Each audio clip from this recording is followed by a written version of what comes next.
and we have to really escalate the noise we make so that we'll be heard.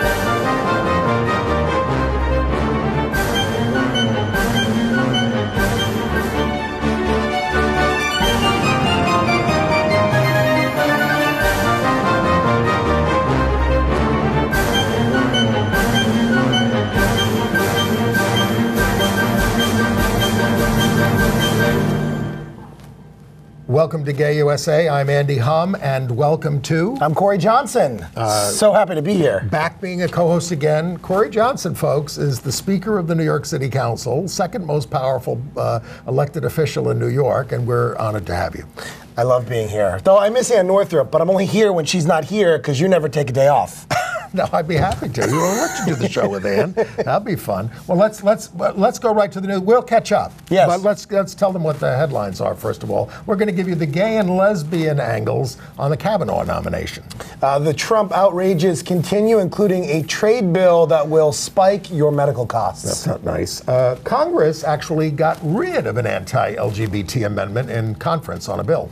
And a record number of LGBT candidates are running this November all across the country for office. Right. Now, a gay man who had a commitment ceremony with a man in 2003 and broke up with him is told by the court that they were married and he had to pay a divorce settlement. But they weren't legally married. That according to we'll get into it. What happens when a teacher comes out in Zimbabwe it is not good? No. And HIV rates for young men who have sex with men increased 3% annually over the last 8 years in the United States, and we'll talk about all the implications of that. But welcome, Corey Johnson, my council member. Yes. In Chelsea. Yes. And since last we met, you become the Speaker of the Council. What do you want to say about how that's been for you? Well, it's great. It's an honor and a privilege, and I was elected to the council in 2013, so I served for 4 years, and then I ran for speaker, and it worked out, and I really love the job because I get to help New Yorkers every single day. It is an honor and privilege to serve in this position in the city that I love. And, I say this all the time, but I really stand on the shoulders of all of the activists like you, Andy, and Ann Northrup and other folks who really paved the way and let it be possible. But you have been out since you were a teenager. Yes. In high school, you were very famous as a high school football player in Massachusetts, and you were on the front page of the Times with that. And we've known each other since you were about 19. Yes. Right, and in politics, and so you're and how old are you now? 36. You could be president. 36. Now, I don't know about that. But we have to get rid of this guy. We do. And before we move on, in terms of the LGBT community, what are you sort of most proud of having been able to accomplish as Speaker, besides your example? Well, you just mentioned in the final headline about HIV transmission rates across the country increasing, but in New York City, last year we had the lowest number ever recorded of new HIV infections, and that's because of a lot of really important work that the City Council and the Mayor's Office and the Governor and the State Legislature have done, innovative ways to really ensure that people don't get infected and to treat people who are infected. So I'm the only openly HIV positive elected official in the state of New York, and that makes me really proud that we're doing so much on that. And then I think New York City has been a real leader on issues for the transgender community. I passed a bill a few years ago allowing transgender people to change their birth certificate to accurately reflect who they are. There it is in the New York Times. Yes. You can mark an X now on your birth certificate. You can get it changed and do that. That was the mayor said he was going to sign it, or he did sign it? Yes. Mayor de Blasio? And I passed an original bill 3 years ago, but we came back and made it even more expansive, and that's what the Times story is about. Now, for people's edification, you were also known as the Dancing Speaker. Here you are at the Pride Parade with the Public Advocate of New York, Tish James. Here we go. There he is. I don't know where you get the energy. But there you do this all the way up and down the street. That was a hot day. Yes. And Tish and I had a great time. She's going to be our next Attorney General, our current public advocate. And you know what? She is the Democratic nominee for public advocate, and she was For Attorney General. For Attorney General, right? She is the public advocate now. Yes. You know what? What I have learned in almost 5 years in office is I think one of the most important things for an elected official and for anyone is be yourself. Just be yourself. I like to dance. I'm going to dance. Right. I like to lip sync to Lady Gaga. Sometimes I'm going to do that.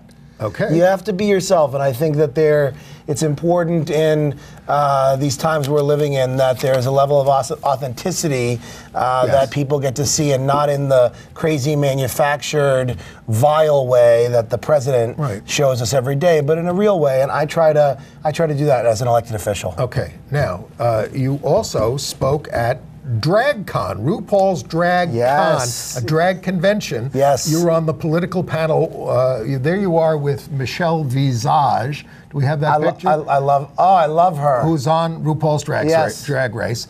Now, what did you talk about there on the political panel? It was mostly a panel to talk about how to be politically engaged, and what the audience was predominantly young people who were in their 20s, who many of whom, not all, but many of whom have not been involved in political campaigns, and their memory doesn't date back to the Obama 2008 campaign when a lot of young people got activated 10 years ago. They were too young for that then. And so their real memory is now dealing with this Trump presidency over 2 years and feeling angry. And the message we tried to give is how to get active and engaged, how citizens can make a difference, and all of the important elections in New York State with the New York State Senate and in House races in the tri-state area that we need to flip to have a Congress and a state Senate in Albany that have a progressive Democratic majority. And maybe even a U.S. Senate if there was a real blue wave. Yes. Okay.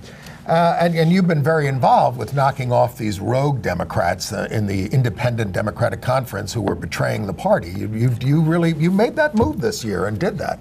I'm really proud. You had 8 Democrats who were collaborating with the Republicans for 7.5 years, allowing them to stay in power, led by Jeff Klein, who was the IDC leader in the Bronx. In the Bronx, and I supported all 8 challengers, and we beat 6 out of the 8. It was the happiest thing that happened. It was so good. The election. And it's going to be good for New York State.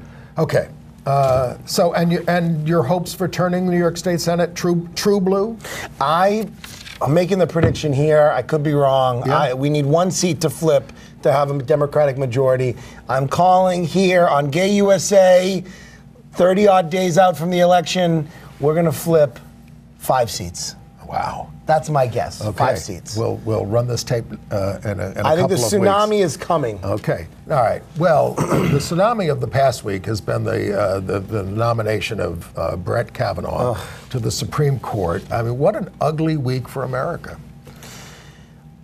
Last Thursday, when the testimony occurred with Dr. Ford in the morning and then Kavanaugh in the afternoon and evening, I was watching it intermittently, and I felt so sick, physically ill by watching what was occurring. I was very moved by her. I was in tears actually watching her. She was incredible, but it was interesting. You had that prosecutor from Arizona who they called in to ask her questions. Yeah. They couldn't ask her any questions. Right. But then when it came to Kavanaugh, they asked him the questions. Well, they started off with her and they didn't like where it was going. And exactly. Lindsey Graham tried to turn the tide because they didn't like the way it was going. I think it was a dark moment in America, a bad moment in our history, and I'm really scared that he's going to get confirmed. I'm afraid that Senators Flake, Murkowski, and Collins are not going to step up and do the right thing. Well, Republicans have violated all kinds of norms. They turned the court into an 8-member court. For the last year of the Obama administration, they wouldn't even hear Merrick Garland. I think Democrats are going to have to, I've been saying this, I'm not just saying this to you, but I think Democrats are going to have to break some norms too. The number 9 is not in the Constitution. It just says that they serve life terms. They started off with 6. They added some, they took some away in the 19th century. It's been 9 since 1869, but it was 8 in 2016. So it could be 10, it could be 11. We could have a larger court, more reflective of our country, but Democrats are going to have to step up and say, we can change things too. Yeah, and you know, I guess looking back, I'm not sure that it was the right move to get rid of the filibuster rule for judicial nominations at the circuit court. I don't know if it was the right move. Well, we got rid of them on the circuit courts. This is and they did it for the Supreme Court. They did it for the Supreme Court, but we couldn't get anybody through. You know, I mean, there were 100 vacancies as it was when Trump took power, and he's stacking the courts with these right-wing nuts. But we can rebalance the court.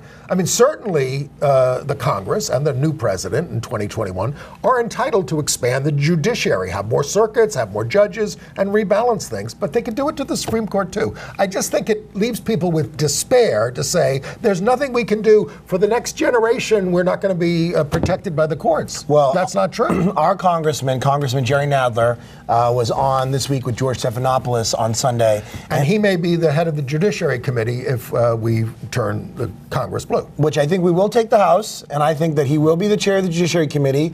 And George Stephanopoulos asked him on Sunday morning if Kavanaugh is confirmed and is an associate justice of the Supreme Court of the United States, and these allegations are still out there, right, and you don't believe the FBI has done a fulsome investigation to determine whether or not they're true and to get all the information that you need, would the House Judiciary Committee investigate this even further and look into it? And he said, yes, we would have to. We can't have someone who potentially committed multiple acts of sexual misconduct on the Supreme Court of the United States. And perjured himself in his hearings multiple times. He lied so many times. And he's not a very good liar. The Washington Post and the New York Times outlined every single lie he told. I guess that's what Trump admires in him. Do you think he gets confirmed? I heard Jeff. We're taping on Wednesday. I heard Jeff Flake this morning on the Today Show, and we're going to talk about that. But he was, he didn't sound too firm as he did maybe earlier, where he said we can't have this kind of partisanship on the court. That's already been demonstrated, so we ought to vote against him. Jeff Flake hasn't come through for us on almost any of these votes on judges. I don't know a single vote that Jeff Flake has gone against Mitch McConnell and President Trump. But the only reason we had any kind of investigation, and it looks like it was a sham, was because 2 women got in the elevator with them, and one of them was Anna Maria Archila, who we know, out lesbian, who was the head of the. Well, there she is. She with a woman named Maria Gallagher. Maria Gallagher. They didn't even know each other, and they confronted him and said, "We are survivors of sexual abuse." Anna Maria had to text her father after that because she hadn't come out about it. And she said, "Dad, I didn't, I never told you about this." Her father wrote back, "I'm sorry I couldn't have protected you." It's quite moving. And so, that's Anna Maria talking right there. And she did a terrific job. And after that, Flake did say, well, we have to have some kind of investigation. But it turns out not to be a thorough investigation. You know what that moment really shows me? Even if it ends up that he gets confirmed, I think more truth has come out in the intervening week since they were able to stop pushing it through that day. What it shows to me is that activism matters and works. Yes. Maybe not every single time, maybe not every single instance, but it makes a difference. And to see those 2 brave women stand there and go at Jeff Flake and tell their personal stories. I loved it when that woman, Maria Gallagher, said, "Look at me in the eye. Look at me when I tell you my story." Right. I think it was very, very powerful. Right. And he had just said an hour before that, he put out a statement saying he was going to vote to confirm. And then when he went into the Judiciary Committee hearing, when they went to him and they said it was his turn to speak, he waved them off. And then Chris Coons, the senator from Delaware, his friend, makes a speech about how this is bad for the institution. Right. He gets up and leaves, and when he comes back, he says, this is tearing the country apart and the Senate apart, which we knew. But I think that moment right there, those 2 brave women really made a difference that day. And if they had not done that, if they had not been chasing him out of his office to those elevators, Kavanaugh might have been confirmed already. Already. And we have friends from New York, a lot of them are AIDS activists and LGBT activists who've been going down every week and getting arrested every week in Washington. I don't have that kind of energy, but well, anyway, there's also another gay angle. His former roommate, who was gay, I think it was at Yale, yes, he said Kavanaugh barely spoke to me, but he said the bathroom was frequently awash in vomit that Brett did not clean up. That was one of the angles this week on the story. Kellyanne Conway comes out about having been sexually abused and then yet still stands by this character.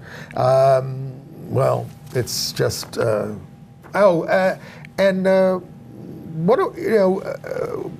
let's move on. Let's talk about Trump. What a week for him.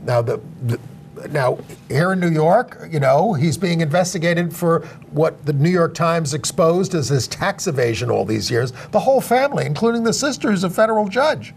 I mean, what I have to say, though, Corey, is I read these stories. These crimes have been going on for decades. Yes. Where was the New York State Attorney General, whoever it was, the Manhattan DA, whoever it was, the New York Tax Department, where were these, why weren't they on them? Were they just too happy with the campaign contributions? Well, the Times said in the opening of this gigantic story that they've worked on for 18 months that reveals all of this, they said that even their own coverage over the years was sort fawning. Yes, very fawning, and they named journalists who weren't fawning, like Wayne Barrett and other folks. Of the Village Voice. Yes, who went after Trump and talked about this for years. It really shows, I think, in a much bigger way, and we're seeing this with this criminal justice reform movement all across the country, is that there's not one criminal justice system. Right. There's a criminal justice system for the white, the rich, the privileged, and the famous. And there's a criminal justice system for everyone else, black and brown people, people of color, people who are poor, people who are LGBT, people who are disenfranchised and vulnerable and marginalized. They are held to a different standard than the rich. You look at what happens on Rikers Island in New York City. The jail. More than 80% of the people there are held pre-trial because they can't afford bail.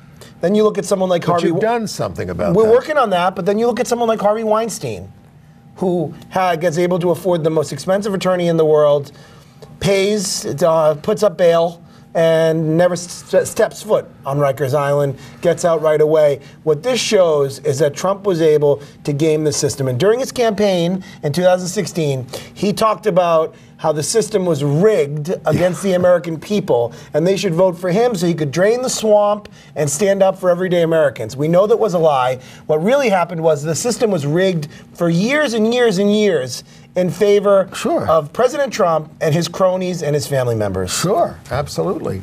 And his denigration of women this week, the reporter. Oh, the reporter at the White House. It was just, and they tried to change the word again, we can't gloss over these things. We can't let these things slide. His declaration of love for Kim Jong-un. Could you imagine if any Democrat had said that? Could you imagine if Barack Obama said what he said about a dictator from North Korea who has starved his people, put them in basically hard labor camps, tortured them, and is playing around with nukes? And President Obama or Hillary Clinton, if they had said something like that about a dictator? But this guy says it about Vladimir Putin, Kim Jong-un, the list goes on. So, and this is something I ask all guest co-hosts, because Ann and I talk about this stuff every week, but, how are you, surviving in this era, and what do you have to say about it, and do you think we can turn it around? Or do we need a whole new system in this country, as the Declaration of Independence exhorts us to do? I feel hopeful. It's a little counterintuitive. Tell people why. The reason why I feel hopeful is I really, really believe that all of the horrific, terrible, regressive things that are happening across the country, and people are suffering, and there has been basically incalculable suffering since this man took over. I still believe that we are going to take back the House, we're going to take back state legislatures, and you've seen people get involved in politics in a way they've never gotten involved before, and I think you have a movement. And if you look, I say this all the time, if you look at every modern civil rights movement in American history, whether it be the women's suffrage movement up at Seneca Falls, or the African American civil rights movement in the South, or the farm workers movement, or the LGBTQ civil rights movement, or the anti-Vietnam War movement, all those movements were led by people in dark, horrible, dangerous times.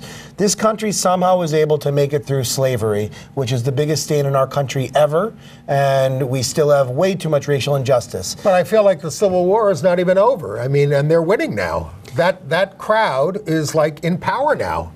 Well, that's true. A racist president. Absolutely. I mean, openly. We see every day, again, there's so much news to keep up on. You see people that have been put in key positions in the country are people that use the N-word, are people that are sympathizing. Look what happened in Charlottesville a year ago. Well, but they arrested 4 people for conspiracy and riot yesterday, today actually, as part of that case that's being brought about Charlottesville. But the Consumer Financial Protection Board of the United States, the policy director is a guy named Eric Blankenstein, who wrote a blog calling most hate crimes are hoaxes. Yes, and using the N-word. He asked, is the N-word really inherently racist? And then there's the gratuitous attack on gay diplomats, which is now getting a lot of condemnation. If you're a foreign diplomat here, you've been allowed under Secretary Clinton, since 2009, you've been allowed to bring in your domestic partner on a visa. Now they're saying you got to get married, but for a lot of these people, if they get married, it's a public thing. They could get killed in their own countries for this. We talked about it a little last week, but at least it's getting a lot of attention. And then the stuff with the migrant children at the border, more was exposed about that. How can we even tolerate this as a society and look ourselves in the mirror? You would think that our system of government was set up so that you would have an independent legislative branch, a Congress, that regardless of if their party was occupying the Oval Office, they would do meaningful insight and be a real check on the executive. That's what the separation of powers were about. That's what the judiciary is about. And what we've seen, as you said at the beginning, is an erosion of democratic and societal norms. Yes. The way he speaks about the press, the way he is stacking the courts with people who are ideologues, the way that you have a Congress that is completely and totally subservient to him. Mitch McConnell and Paul Ryan basically do whatever he wants. They're afraid of his base. Yes. All right. Well, let's talk about... It's not the grand old party. It is the Trump party. It was the party of Lincoln at one time. Not anymore. Well, let's talk about some political things. And speaking of racists, Ron DeSantis, who's the the Republican nominee in Florida for governor against Andrew Gillum, he stood on a stage with a guy named Raynard Jackson, who said the reaction to the Pulse massacre was all about just spreading the homosexual agenda, and yet he stands with people like this. But then we have what the Victory Fund is telling us, which endorses LGBT candidates. They endorsed 55 more this year. 272 out candidates that they've endorsed. That's not even the whole universe of them. How does that make you feel as a little bit of a pioneer in this field? It's great. It's exciting. And, we were saying this before the show that now white men are going to be a minority of people running in the Democratic Party. If you look at the for House seats, when you look across the country, you have a huge number of women, people of color, LGBT people. It is fantastic. I think we're going to pick up a congressional seat, a bad guy in Kansas named Kevin Yoder, with this lesbian Native American woman named Sharice Davids, who is going to pick up this red seat, a lesbian in Kansas who's a Native American. Right. I think Tammy Baldwin is going to be reelected in Wisconsin. I just got back from Wisconsin. I was there this weekend. You were in Wisconsin. I have an old friend there from college, and I finally visited her and went to Minneapolis as well because they were across the river. And I saw there, you don't see it as much here in New York. They have lawn signs, competing lawn signs. Yes. Most I saw were for Tammy. I saw, and then of course Scott Walker's running for re-election. I saw some of those as well. But they are pouring so much money in there against her to try to knock her off. I think the Koch brothers have put more in the Wisconsin Senate race against Tammy Baldwin than any race across the country. And I think Kirsten Sinema is going to win, who's openly bisexual in Arizona. Yes, and she's a Democratic moderate, but she's out as a bisexual bisexual. But in Wisconsin, they've got this woman, Leah Vukmir, who has consistently voted against LGBT rights. She voted against, and she even voted not to curb bullying in the schools. You know, that's the kind of people that we're talking about. But they really are trying to knock off. Now, and I meant we've followed in Massachusetts that they've got this transgender rights are the law. But the right wing put a ballot initiative on it. Now your mom's there in Massachusetts. What's the feeling that you're getting about this referendum in Massachusetts? Whether we can hold on to the law there? I think we'll hold on. You know, the polling was not good. Not that I believe all the polls, but the polling was not good earlier this year on this. Back in I think April, it showed it very, very close. The most recent polling I saw from a few weeks ago showed it to be overwhelmingly people wanting to uphold an anti-discrimination statute protecting transgender people on gender identity and expression. Okay. But these things you never know, and it's why, really, civil rights should not be up for a vote. It shouldn't be put on the ballot. It's not allowed in Washington, D.C. You're not allowed to vote on human rights laws. Yeah. We shouldn't be able to. We shouldn't be able to do it. No. I mean, we won marriage equality in certain places after losing for years and years and years with anti-gay constitutional amendments in those states. And we won because the public opinion had shifted in our direction. But if you have a vulnerable, marginalized class of individuals, and to put that on the ballot, where you're going to have the majority saying what the minority's rights and protections should be, that doesn't make sense to me. Romania is going to be voting on this on Friday and Saturday of this week because they have to get 30% of the people to the polls, so they can't change the Constitution. Romania, my people, I'm embarrassed to say, but that's going to be voted on. But the Constitutional Court this week in Romania said you got to give these people the same rights as everybody else. The same rights. It didn't say they had to do marriage. It said you had to give them the same rights. So it's conflicting. And anyway, we'll get to that in international news.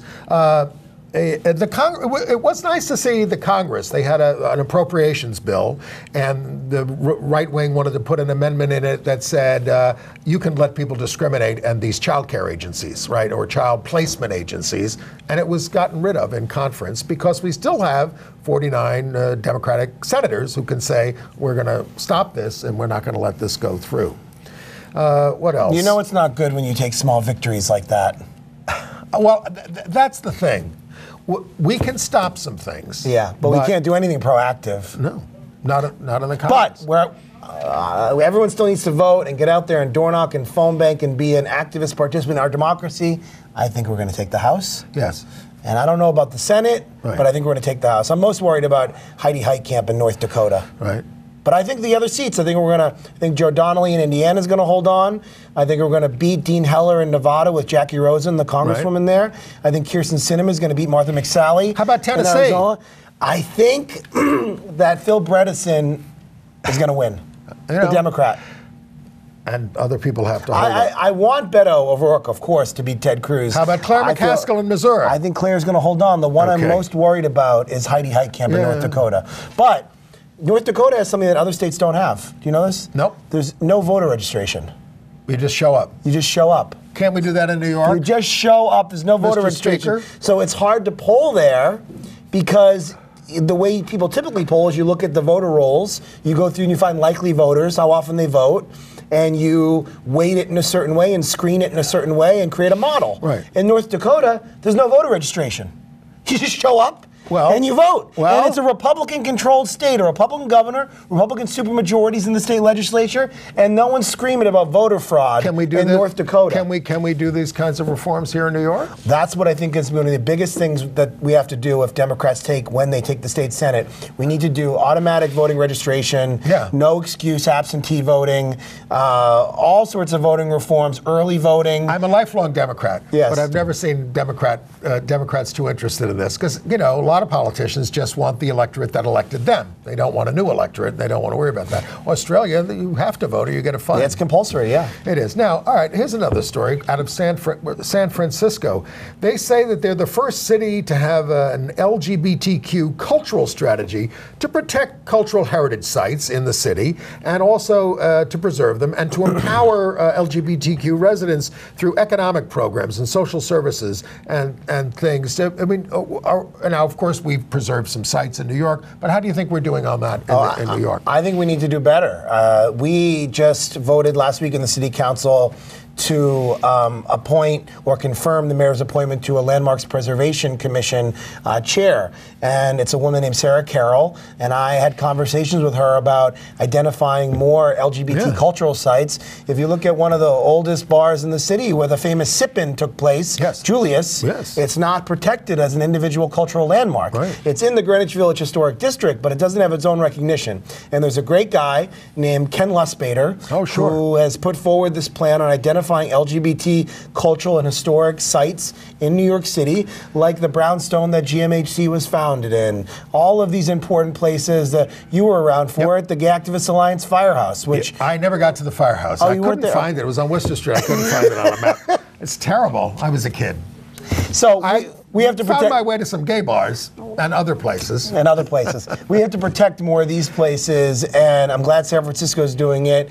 I think two of the cities with the largest cultural history in the United States are San Francisco and New York because of what happened in the early days of the movement. You know, I love the way London preserves lots of what they call heritage sites, like a local pub, so that a neighborhood still has an anchor, and we've never been able to do that in New York.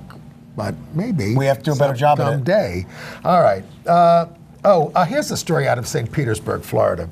Am I jumping? Oh, well, maybe we should do the Dean LaFleur story. We really should.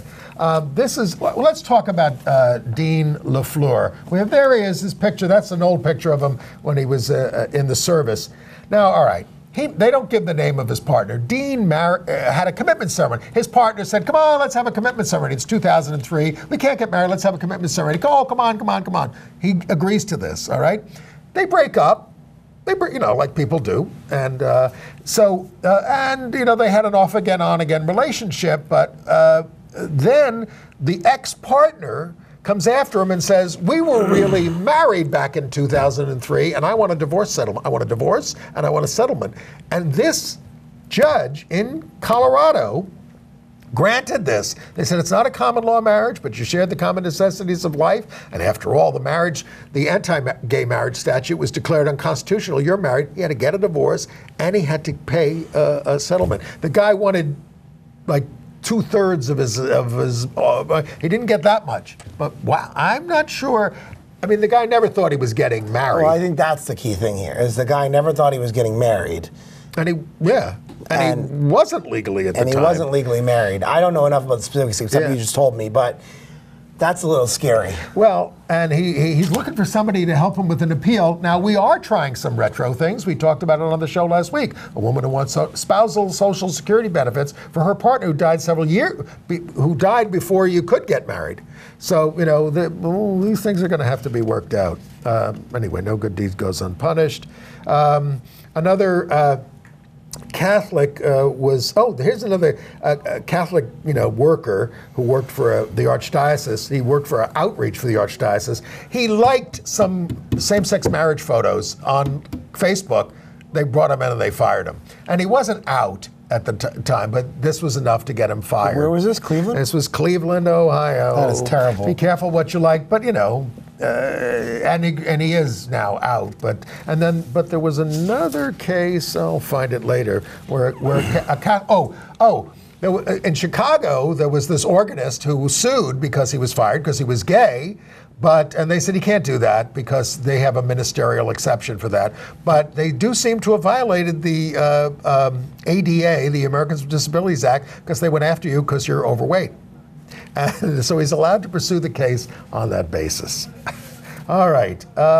And we had a little racism incident at the Monster Bar. Yes. Which used to be an advertiser on the show 100 years ago, where they used to advertise that there was no heterophobia there. Well, there does seem to be racism.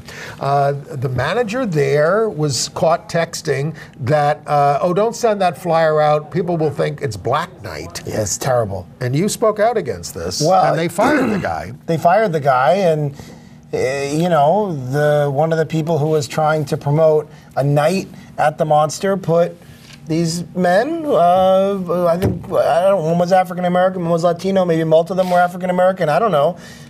They looked handsome, like handsome men to me. Right. And the general manager said in a series of text messages, I don't want this to be black night, that's not what this is about. And then when the guy went to the owner and said it's bad for business. Yeah. That's what he said. Terrible. Unacceptable. And I'm glad they fired him, but they didn't want to at first, but they did. They realized. And this is literally, Andy, for people that aren't in New York City, this is a stone's throw away from the Stonewall. Well, right on Christopher Street, like right off Christopher Street. We had the case a couple of years ago. Remember when the lesbian was thrown out of the women's restroom because she looked too mannish? Oh, at Caliente Cab Company. We had to picket the damn place. Yes, at Caliente again, Cab Company. A stone's throw from the Stonewall. Yes. So, these things never end, even here in New York, and we're always ready to fight if we're... But in Texas, Governor Abbott, the Republican, tried to soft pedal his support for a bathroom bill there. So that's not my priority while he's running. But I think if he gets, he's running against an open lesbian, Lupe Valdez. Now, who was the sheriff for the county of Dallas, right? I did read that the Governor Abbott has $50 million more than Valdez does. But if it's a wave election... Well, you're not optimistic about that one. I'm not optimistic about Lupe Valdez, but I'm optimistic about multiple House seats in Texas, which I think we're going to pick up. All right. And I'm semi-optimistic about Beto O'Rourke. I really want him to win. Yeah. Really want him to win. Yeah. And we had a court victory in North Carolina. They had the horrible bathroom bill, right? HB2. They got rid of that. They put in the substitute one, which was bad. And the federal court just ruled that you can't bar trans people from using public facilities. It's an ACLU case. But the law still says localities can't pass ordinances that protect us. So, see, the thing that I'm confused about the state legislature doing that in North Carolina, saying municipalities and can't. Other places, and Arkansas. But the case, which it all comes back to Judge Kavanaugh and Anthony Kennedy, Romer v. Evans. Yeah. Which was a case in Colorado in the 1990s. Yes. Where the state legislature said... the state legislature said you can't pass any kind of law in the state protecting us. And the Supreme Court said you are making gay people strangers to the political process. They at least have to be able to go to the legislature and say this is what we want and be able to try to do it. This seems similar to me in some way. It has elements of it, but And all these, not to bring it back to Kavanaugh, I'm so disappointed at Anthony Kennedy for leaving us in this situation. Though he was bad on many issues. 36, he's 83. Citizens United and the Muslim ban and so many other issues that he was not great on. He was good on gay stuff, but that was kind of it. Yeah. But, all these cases that we're talking about, all these important laws we're talking about, could all be in jeopardy if you have Judge Brett Kavanaugh as an Associate Justice of the Supreme Court. Unless we expand the court. Expand the court. That's the hashtag. And Governor Brown in California has signed a raft of legislation for gay parents. He did one requiring police to be trained on LGBT issues. He signed the Homeless Youth Act, but he vetoed a bill to give teachers and school staff the tools and training to support LGBTQ students. And he said it doesn't give the schools enough flexibility. But here in New York, this is the new brochure that is available to students and teachers. And you know who deserves credit for this? Who?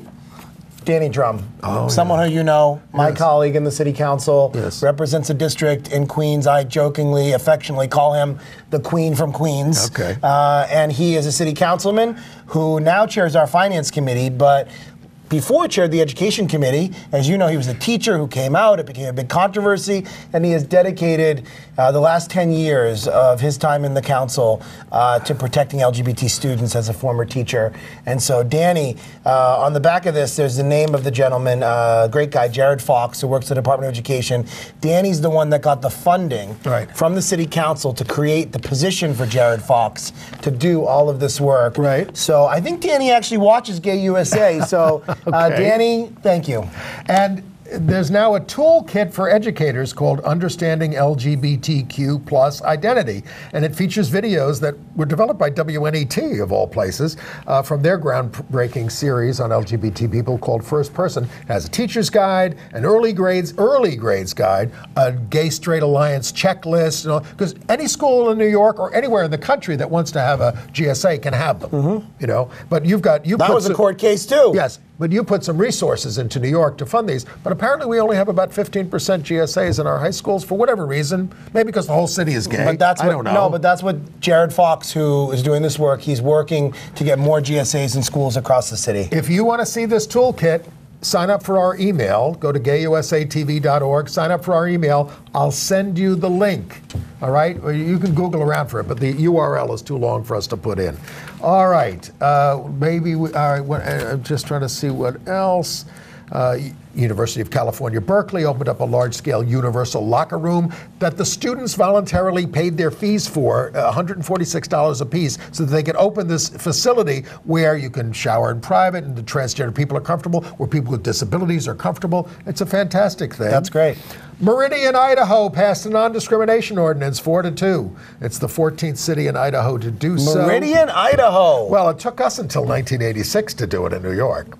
We were the first city to have a bill and one of the last big cities to pass it, because as you know, this can be a kind of conservative city in some respects. That is right. Although you're getting votes on LGBT issues about, you only get about 4 or 5 dissenters now, Yeah, it's right? not really controversial anymore, at least in the city council anymore. I mean, hey, they elected me, and openly gay, openly HIV positive guy. And there was Speaker Quinn, who was Speaker now Quinn, lesbian, exactly. And that was in 2005. All right. Speaking of schools, Indiana University, a federal court ruled that the First Amendment does not protect a tenured professor who has been making sexist, racist, homophobic, and Islamophobic classroom comments. This Jean Poulard, a poli-sci professor, for 30 years, said black people were ruining Chicago, proposed weekly hangings. I swear, this is the kinds of things that, and then at Indiana University? The Northwest chapter, and thought that he was protected, but they said, this is a bit much, and you're gone. Let's see. I told you about the organist. Where are we in Chicago? Two very disturbing murders in Rogers Park in Chicago. One was of a 73-year-old gay man, Douglas Watts, 73, and the other was to a very visibly Jewish guy who worked in the city there, Eliyahu Moskowitz, both shot with single bullets in the head from the same gun within 48 hours of each other. They suspect a hate crime. They don't know. Terrible. Anyway, all right. Some international news. We got some more time here. International. Let's go news. around the world. Around the world. Switzerland changed the penal code to make discrimination against us illegal, both sexual orientation and gender identity. I'm surprised it's taken so long for Switzerland. They didn't let women vote until the 70s. I didn't know that. I think it's something like that. Wow. It was very late. Somebody will correct me there. Canada is going to let college athletes play on teams consistent with their gender identities. Good. Singapore, 45,000 people signed a petition saying that they want to get rid of the criminalization of gay sex. And the government said, we don't have any plans to do that. An India court ruled that a lesbian couple can live together. This woman alleged that her partner had been held hostage by her family. And the court said, no, they can live together. You got to stop that. We got a picture of these rival hockey Olympians who got married. Megan Duggan from Team USA and Gillian Apps from Team Canada. They played, they played for different teams, but they married in Maine. They're not the first rivals on hockey teams to marry Olympians. Where'd they get married, in Maine? They got married in Maine. Maine is a hockey state. The first ones were former U.S. captain Julie Chu, who married former Canadian captain Carolyn Ouellette. All right. The Secretary General of the UN spoke out for gay rights this week. That was good to see. Yes. It was the first time that a Secretary General had spoken to the gay group there, the LGBTI core group. And of course, That was the first time ever? To the core group. Okay. I mean, the previous, Ban Ki-moon spoke to some conferences about, yes, they both were speaking out about the issue, but not to this group. And then the Michelle Bachelet, who's the UN human rights chief, spoke more fully about that. But back in her home country of Chile, she was trying to pass the marriage equality and all that kind of stuff in Chile, and they held it up. And the current government is trying to block it. Even though a majority of the parliament is for it, the executive branch is against it. So the Inter-American Commission there, which has been ordering everybody to do this in Latinx America, is saying, come on, what are you doing? Well, you're holding things up. Okay. I told you about Romania. In Beijing, a gay kindergarten teacher is suing over his firing. It's a landmark suit, and the court has accepted the case. He wants to raise the visibility of gay rights. And in Russia, the invasion of Crimea has driven LGBT life underground there. I told you about the United Kingdom, where Theresa May has come out for equal civil partnerships for straight people, which they didn't have. Yeah. All right? But a conservative MP there says, if you really want to make things equal, what about covering elderly siblings who live together and support each other? And then one of them dies and they got to sell the house because they got to pay all these estate taxes. It's something to think about. I'm not opposed to that. I think, you have to protect people, and people aren't saying they're married. They're basically saying they're cohabitants and who they support each other, who are financially entangled, and we want to make sure they're protected. Right. Okay. In France, a committee on bioethics backs now in vitro fertilization for women in same-sex couples and single women. And the president said that he wants the government to change the law. All right, in Zimbabwe, now here's the thing. This teacher at the elite St. John's College, it's a prep school, right? There he is, all right? His name is Dr. Neil Hubelmeyer. And he came out because he was speaking to an assembly to tackle homophobic bullying. It was a forum for parents, right? And he said, look, I'm gay. Ooh.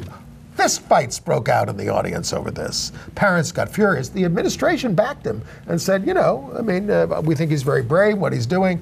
But then he started getting death threats and he resigned. That's horrible. Because, it's always been hard for teachers to be out in classrooms, even in New York, and to some extent still. I think teachers in New York are out to their colleagues. They've been protected. Before we had a gay rights bill, the Board of Ed protected them. But nobody came out. When Danny Drum came out, that was a big deal in the 90s. Yes. They're mainly afraid of the power it's going to give the students over them if they come out, or they're going to be sniggering in the background. So a lot of them don't get into it as teachers. It's hard. I don't know what we could do to, it would be great if we could have more out teachers in classrooms, but I think it's happening. Okay. Hong Kong, the government agrees that laws targeting gay men are incompatible with basic law, but they said, please don't declare them unconstitutional. We don't want to get rid of them entirely. In Russia, LGBTQ people are saying crackdowns are worsening now in Russia under Putin. 63% of Russians believe that gay propaganda is being used to try to destroy the country's spiritual values. In South Korea, in a place called Jeju City. Do you know it? I don't know it. All right. There it is. There were these right-wing Christian activists who tried, these are the police trying to stop them from stopping the gay pride march there.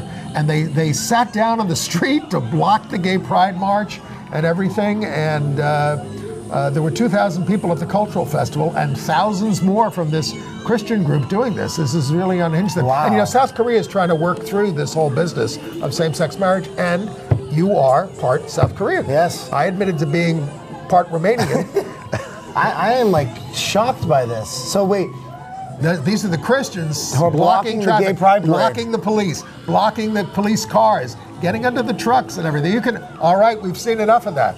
But they are very serious about it. Yes, I'm a quarter Korean. Okay. All right. Let's talk a little bit while we have time about this AIDS data that's come out from the CDC this week. The number of men who have sex with men, 13 to 29, who were diagnosed, has been still increasing 3% annually between 2008 and 2016. Larry Kramer said that this was appalling. I see that Corey Johnson is going to get the Larry Kramer Activist Award from Gay Men's Health Crisis next week. Next Tuesday. Yes. What do you I mean, you've talked about the fact that rates are going down in New York, and diagnoses in New York they were 2,279 in 2016. Yes. Down from 6,000 in 2000. That's a huge reduction. Here. So, and I think part of the reason why that has been a success is we've used all sorts of strategies, not just one strategy, multiple strategies. Pre-exposure prophylaxis, post-exposure prophylaxis, still continuing to encourage people to use condoms, making sure that if you are infected, you are taking your medicine so that you're undetectable, so that it's less likely you can transmit to someone. So all of those things and putting a lot of money behind it has been a big success. I don't know if the other places where the incident rates are higher, if they're doing the same thing that we're doing here. It's mostly the South. 9 out of the top 10 states where this is increasing are in the South, so and it's mostly among people of color. And it's a failure of political leadership, because if you do the right thing from a budgetary and political perspective, governmentally, and you show some leadership and fund the things you need to fund and get people the access to things that they need, the rates will go down. All right, but one of the, of course, big costs here is Truvada, which is the key drug for PrEP and PEP and for people with AIDS. $18,000 a year. It's breaking the budgets of a lot of these places. And people want to break the patent. Well, no, the FDA approved the generic version, but they're still fiddling around with it and say, and Gilead is saying, well, components of the generic are things we still have patents on. This has got to be stopped. Yes. A year's supply overseas is $70, not $18,000. $70 overseas. The British High Court said, you got to give them a generic and cut this. Gilead, forget it. You can't have, we're going to do the generic here. Why? I mean, and Trump acted like he was going to bring costs down. His new trade bill, the new NAFTA, it's got all kinds of protections for pharmaceutical patents that are going to drive the cost of your drugs up. Even higher. Who's going to stand up to the pharmaceutical companies? Well, I think that if we take the House and maybe the Senate, you're going to see a lot of pushback on all of this. You think? And I think I've seen a lot of Democrats vote to protect pharmaceutical companies, incling Cory Booker. Well, hopefully it's a new New Jersey, day. where there are a lot of pharmaceutical companies. Well, I hope so. Anyway, you did a very moving post this week on Facebook. You should follow Cory on Facebook, Cory Johnson. You made a beautiful post about your own coming out and dealing with your HIV diagnosis years ago. Yeah, I mean, this week, 14 years ago is when I found out that I was HIV positive. I went for a doctor's appointment and got the news, and I was shocked. I was 22 years old, and it turned my world upside down. I was filled with shame and anxiety and remorse for a long time, and that's what kicked off my drinking and drug use in a serious way. I'm now sober over 9 years. Congratulations. Thank you. But for me, it was very, very painful, and I was lucky that a community health organization called Apicha, which is based in Chinatown in New York City, was there for me, and this wonderful woman named Shafali Roshwan became my caseworker and got me enrolled in the AIDS Drugs Assistance Program, which got me access to care and medicine, and that's what everyone really deserves. You said, today I do not live in shame. For years it ate me alive. Yes. So, I mean, I think a lot of people can sympathize with it. In a way, it's harder to come out now about having HIV because the drugs are available and you can take care of yourself. And a lot of people don't want to be defined by a disease, or a condition, so they don't tell anybody, You are only as sick as your secrets. Okay. So try not to have any. All right. So where do you stand on this big movement to get the AIDS conference out of the United States in 2020, the International AIDS Conference? A lot of people are saying, and American activists are signing this thing and saying, this is a country that discriminates against people with HIV, against Muslims, against all kinds of people, and we shouldn't be having it here until we get our house in order. I don't disagree with that. Okay. I think that if you want to stand up for human rights, you want to be in a place, and that's what most people at that conference are doing.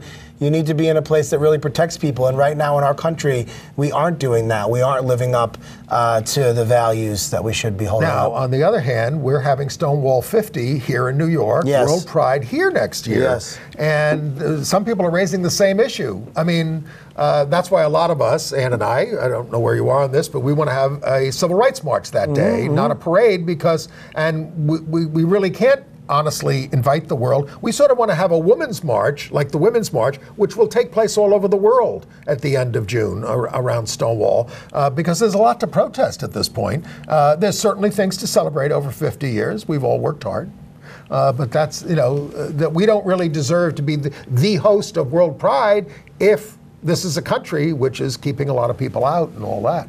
I understand that, and I actually think that it would be a lot more powerful to have something for Stonewall 50 in line with the March for Our Lives, which was the gun control march, the women's marches that took place. Let's do it. I'm open to that. Okay. I don't like all the corporations having the big floats and being put up at the front of the parade ahead of everyone else. Right. And this past year they were restricting people of who could march and wristbands, and that's not in the spirit of the gay rights movement and what we did. Okay. We have a couple of minutes. We want thank you. We're going to do a little entertainment news. I also read on Facebook that you saw Crazy Rich Asians for the second time, and you said you cried harder. What's there to cry? Have you seen it? I haven't. I want to. Oh my God, Crazy Rich Asians! It's so good.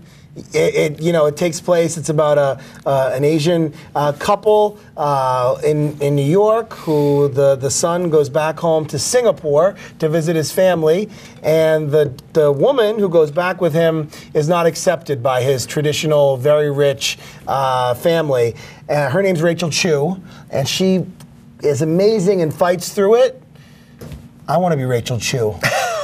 But I need to find my Nick Young. Nick Young was the very handsome Asian guy in the film. It's so good, you have to see it. You'll like it. Okay. Go see it. I will. It's still grossing really well at the box office. Well, we also want to talk about an out actor. We have a picture of him. His name is Jake Choi. He's on the ABC sitcom Single Parents. He's 26. He's come out as sexually fluid. Okay. He said he played a gay man in a 2015 film called Front Cover. He identified as straight at the time, but he started to think, I'm attracted to everything. So he's out. Anne wants us to, she's seen it, she wants to remind us about the Studio 54 documentary, which is opening in New York City on October 5th and Los Angeles on October the 12th. She says there were amazing historical footage and stills. I was not into that scene. I was a bit of a stiff. I would survive my confirmation hearing. You were a stiff? I would survive. I didn't drink until, I can honestly say this.